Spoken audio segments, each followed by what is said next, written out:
आइए मजे की बात जानते हैं कि एयर स्ट्राइक से बौखलाया हुआ पाकिस्तान बोला कि हम चौंकाने वाला जवाब देंगे। पुलवामा आतंकी हमले को लेकर भारत की जवाबी कार्रवाई से पाकिस्तान सख्ते में है। वही इसका असर पाकिस्तानी सेना के आला अधिकारी की बॉडी लैंग्वेज में भी दिखाई दे रहा है। भारत की एयर स्ट्राइक के बाद पाकिस्तान में बैठकों और आवाम को सफाई देने का दौर चल पड़ा है। वही पाकिस्तानी सेना के प्रवक्ता मेजर जनरल हाफिज गफूर ने कहा कि प्रधानमंत्री इमरान खान द्वारा आगाह किए जाने के बावजूद भारत ने जो आक्रामकता दिखाई है, पाकिस्तान उसका चौंकाने वाला और अलम तरीके से जवाब देगा। वही गफूर ने कहा है कि पाकिस्तान का मकसद हमारे सैन्य मोर्चे पर हमला करने के बजाय रिहायशी इलाकों पर हमला करना था, ताकि वो बता सके कि उसकी कार्रवाई दहशतगर्दों के खिलाफ थी। वही पाकिस्तान सेना के प्रवक्ता मेजर जनरल हाफिज ने कहा कि 14 फरवरी के बाद से ही दोनों देशों के बीच तनाव के बाद से जंग की तैयारी के लिए एयरफोर्स तैयार थी, वही जो कि जंग की स्थिति में नहीं थी। इसलिए एयरफोर्स के विमान हमेशा हवा में नहीं रह सकते हैं। इस सवाल के जवाब में कि अगर पाकिस्तान वायुसेना को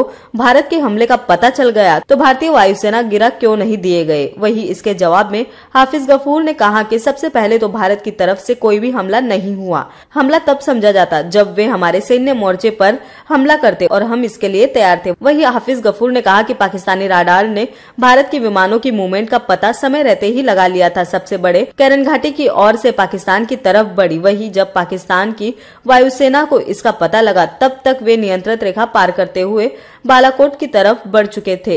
गफूर ने दावा किया कि पाकिस्तान एयरफोर्स के विमान ने चुनौती दी। वही इस दौरान वे 4 मिनट पाकिस्तान के अंदर रहे और जाते जाते अपने पोलट पहाड़ी के ऊपर गिरा दिए गए। वही हम आपको बता दें, गफूर ने दावा किया कि भारतीय वायुसेना के पेलोड से किस तरह का नुकसान हुआ, इसका आकलन अंधेरे में एयरफोर्स नहीं कर सकती थी। बालाकोट जो कि खैबर पख्तूनख्वा प्रांत में स्थित है, वहां के लोकल मीडिया ने दिखाया कि मलबे में एक ईंट भी नहीं दिखी। वही गफूर ने कहा कि इस हमले में अगर कोई भी मरता तो घटनास्थल पर खून, लाशें और जनाजा कुछ तो दिखता। गफूर ने देशी और विदेशी मीडिया को घटनास्थल का दौरा करने के लिए आमंत्रित किया। वही पाकिस्तानी सेना के प्रवक्ता ने कहा कि हमारे प्रधानमंत्री ने कहा था कि हमले की सूरत में पाकिस्तान जवाब देने का सोचेगा नहीं, जवाब देगा।